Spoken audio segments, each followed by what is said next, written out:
Hello and welcome back to StarCraft II. I've got yet another ladder match here for you guys. This one's between myself, playing Zerg, and VVV, the Terran player. Now the teams are about even, apparently, according to Blizzard. I think he was a low diamond player, and I think I'm high plat at the moment. I'm not sure. I did get demoted when the new season started, and I don't know. I'll probably be in diamond soon if I just play a bit more again, and then masters soon after that.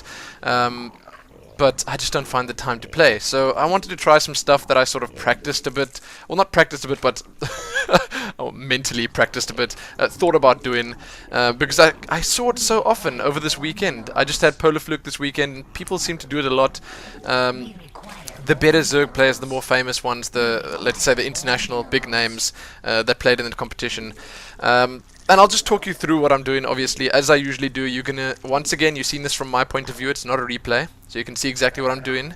I'll just give you my thoughts, tell you what's going on, tell you what I'm thinking, why I'm doing what I'm doing, and just go over a few mistakes that I made, because I made mistakes in this game, and I think my opponent, he made even more mistakes. He wasn't a great player. Sorry, VVV, if you're watching this, but it's just, I mean, we all make mistakes, obviously, and it's difficult for a Terran player to try sort of control a Zerg player. Watching people like Goody and stuff play, he makes it look so easy, but when it comes down to it, it really isn't. So I decided I was going to go for a 15 hatch, regardless of what happens, because I thought to myself, well, I've been shying away from using too many spine crawlers, and that's just, I'm over that now. I'm gonna abuse the spine crawlers, because if you can get an early second up, an early expansion up, then you'll have a nice influx of minerals. So then perhaps you won't start your gas as soon as you usually would, but that means that you can spend a little bit more on that extra queen. You can spend a bit more on those spine crawlers. It's that sort of Spanishiwa style that everyone keeps telling me to play, and I didn't stick to it for too long, but I just basically stayed on these two bases, got a few drones out, and spent a long enough time without gas just to be able to get up one or two spine crawlers, get my queens out, start spreading my creep, stuff like that. The important stuff in games like this. I mean, on big maps like this, it's really difficult. Your creep spread doesn't look like much, even if you go halfway across the map, and that takes ages to do. But yeah, anyway, regardless of that, I scouted him. What I did see was a gas going up, so I don't know, generally when you see the gas you don't expect a super fast expand. And again, one of the things I really didn't do in this game was scout enough. There's two things that I didn't like about my play in this game, and I'm gonna make notes and like stick them on my screen or something. But I'll just get to them when I get to them, basically. But scouting was one, I'll tell you that right now. And the other, well, I'm not going to tell you the other one now. So I knew where he was now. I actually sort of sent my overlord all the way across the map. The first one, actually, just to go around to actually park off at where his third would be. I eventually got some overlords around his base, but I still didn't scout properly with them. So here, in these first like opening moments of the game, it's actually really important that you keep an eye on what's going on outside your base. And generally, I think it's better to keep an overlord floating outside your natural, like I've got there right now. I could have positioned it a little bit better. It's hanging over the cliff at the moment. It could have been a tiny bit better, but that's okay, because I can see if he's going to throw up any bunkers or anything like that. But this is a delicate time in the game. So there come those two spine crawlers, and that's really good. Two spine crawlers at the start is pretty much, I would say it's enough to hold off these super early pushes with bunkers and stuff like that. Sure, if he was going to do something like that, he would have probably started it already, and my spine crawlers might well have gone up a little bit too late. But yeah, I was happy not to see that immediately. So I sent my 4 Zerglings that I got out to the 4 Zalnaga towers, and very happy with that. Not so happy with the fact that I keep forgetting to build overlords, but that's just, it's like mechanics. Okay, it's stuff that I need to just play a lot to get used to. Play a lot to remember, keep remembering to look at my population, keep remembering to just get those overlords, keep them like coming, basically. So yeah, if the more I play, the more I'll get used to that, and that's something I'm not really worrying about. That's not something, that wasn't a bad decision by me or anything like that. So my macro was okay, I was droning up nicely, and then I spotted these marines coming, and I was happy. That's all I can say. I was happy. I didn't have a problem with that. I started pumping out Zerglings. There was a little bit of panic. I won't lie, a little bit of panic, because I saw a Hellion and quite a few Marines, and he was sort of committing to it. His units were running across the map. Now, what I think I should have done differently is I've got the 100 gas right now. I should have started my metabolic boost already. I should have had it come in. so that I could maybe, you know, if he tried something like this again or something like that, I could have chased him across the map. But I had my 2 queens here in position. I think I did really well with that. I didn't, you know, I nearly lost my queen, so that's not good. But I did really well with defending this.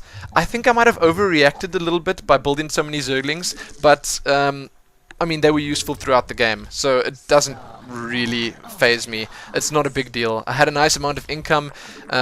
The only thing I think I should have done here is once again scouted. I should have checked if he was expanding, and I did in a few minutes, but I could have done it right now because I saw he was in full retreat. His units were running across the map again. There you go, all the way back.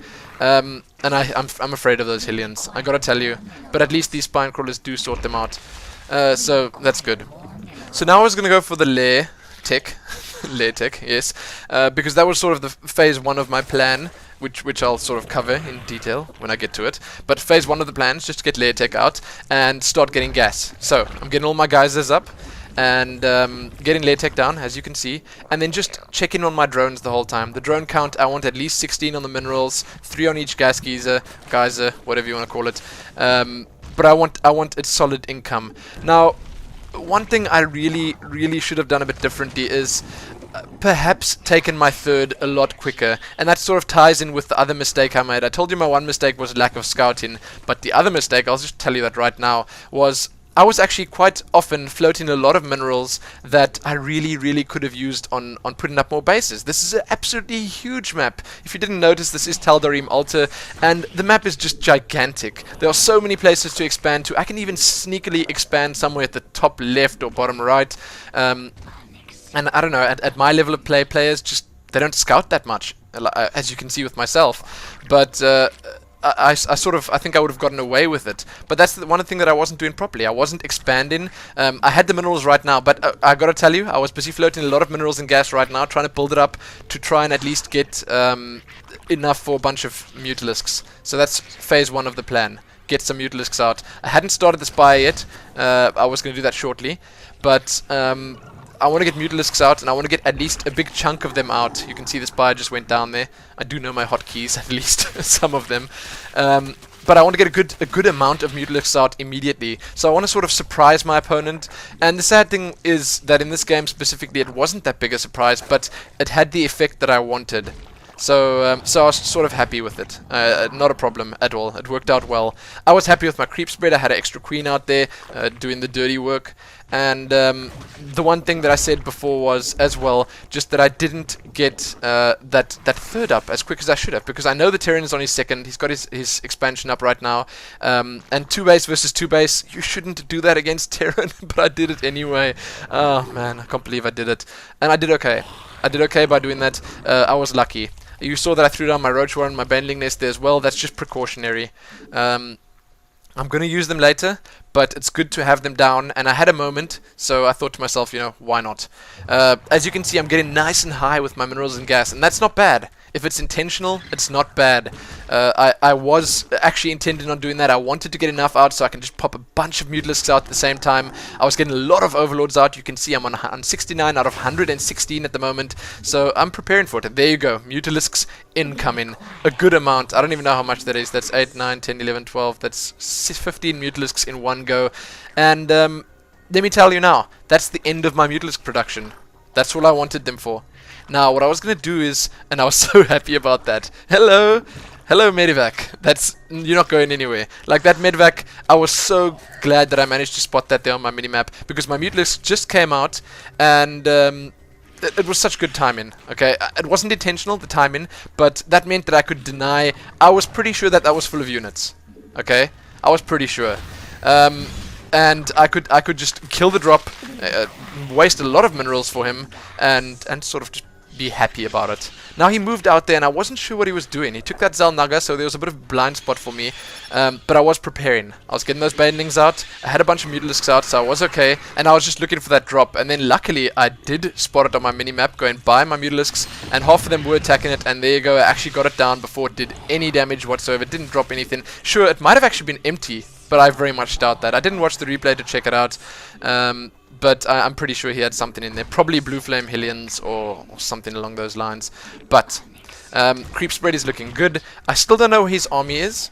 I should have been looking around more. You see, this is the point of the game where I should have been scouting a lot more. I can see a little red dot over there. Another Mutalisk. So I really should have been looking around a lot more. I should have been checking what he was doing. Just keeping tabs on him, basically. So again, another successful deny there. And you'll see exactly what I wanted to do with this whole Mutalisk thing now. I wanted to basically just harass him a bit. Keep him busy if I possibly could. I wasn't really sure if I was going to be able to do that, because once they see your Mutalisks, and he had a good couple of minutes to prepare for them.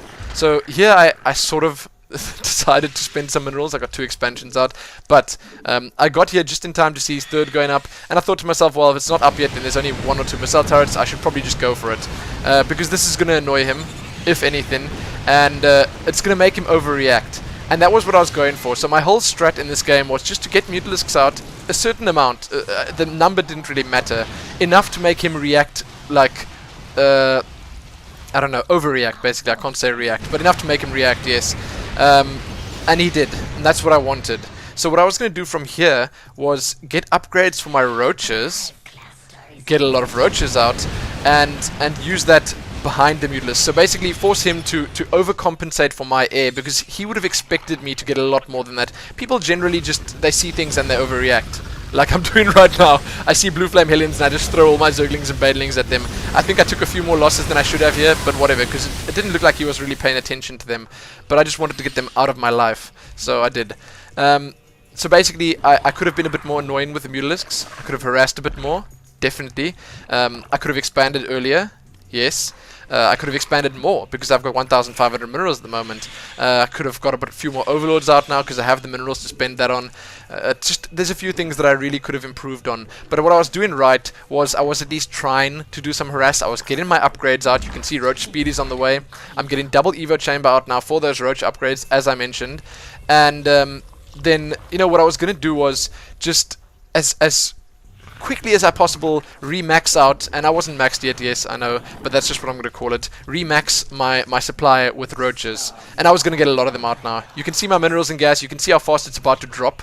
I got a ton of overlords queued up now. The second they come out, I'm just going to pump too many roaches out, an obscene amount. You'll see in just a second. It's beautiful. I love it when those bars just fill up with units. So I'm just annoying him a bit here. Maybe just forcing him to keep 1 or 2 units in his base. Maybe forcing him to build even more missile turrets than he really should. And as you can see, forcing him to get a lot of Thors out, because he does have a lot of Thors. And as you know, roaches can do really well against Thors. If you can be sneaky with them, if you can just run in when he's not expecting it, get us around on those Thors, get your roaches all up in their grills, they can really do well. The only thing you got to really be careful for when you have roaches is mass siege tanks, and he's got some siege tanks there. I was going to be a bit annoying once again. As you can see, roach army's looking good. I was going to be a bit annoying, try to just do some damage to them when they're away from the Thors, and I did that. I got a few shots in and then I got out. But still, I was happy with the way the game was going here. Because this is a scary army, but I was quite sure that I was ahead on supply, and I think I had a better composition. Like a lot of Banelings, quite a few Speedlings. Sure, the Speedlings weren't upgraded, but the Roaches were getting their upgrades out right now. And I think I thought I was gonna engage in a really good spot. I didn't really mind that he was trying to get rid of the creep tumors or anything like that. I was just watching those siege tanks. The second those siege tanks unsieged, I was going to move in. And I actually didn't see them unsieged. I think I heard them unsieging. So that was lucky. That was pretty lucky. I was just getting more and more roaches out. I sent those Mutalisks in to try cut off some of the reinforcements. And it worked. It worked out quite well. I was just trying to keep him busy, basically, as I said. And that could have maybe tipped him off that I had a third over there, or a fourth or whatever, but it didn't really matter. And there you go, they're unsieged. That was the time to move in. I got a really nice surround here. The Banelings exploding on Thors and the tanks, not a problem at all. It worked out well for me. The Roaches getting a nice surround, they're doing incredibly good damage. I did see his little force going off down to my third base. Once again, not really worried, because I was about to remax myself. Look at all those Roaches. Oh my goodness. I just filled up my entire bar's worth of lava. Every single lava I had, I spent on roaches. So I cut off a bunch of Thors here, some Marines, not really a bunch, a couple of Thors, some Marines, and that was it. I mean, he couldn't really do anything after that. I pretty much destroyed his entire army. He didn't have anything to do after that. And that's what it was. It was all just a good fake from me. And I mean, I think so. That's the kind of thing I can really use to my advantage. Just keep the Mutalisks out there being annoying, keep them visible, have your opponent totally overreact to it, and that's it. He just GG'd out. He tapped out. He had nothing else to say about that. And once again, as I said, I was happy with it. Sure, it wasn't polished. I was floating a lot of minerals. I could have expanded a lot more. I could have probably ended it a bit sooner if I wanted to, but I was playing it safe, and there's no reason not to do that. There really isn't. I think with the nice creep spread that I had a good amount of versatility. I wasn't really ever in a really bad position in that game. And yes, you can argue that the opponent wasn't that great, poor VVV, but still, I think what I did was solid, and it probably would have worked against other players too. So, I don't know, you guys can let me know what you think about that. Do you ever do anything like that? Do you build a certain set of units to make your opponent go something else, and then you counter that without him even knowing you're doing that? It's clever, it works. And it did work for me there. So, that's, I suppose, the benefits of watching a lot of really good players play, and then trying to do it not quite as well. But anyway, okay, so thanks for watching, and most importantly, happy StarCrafting.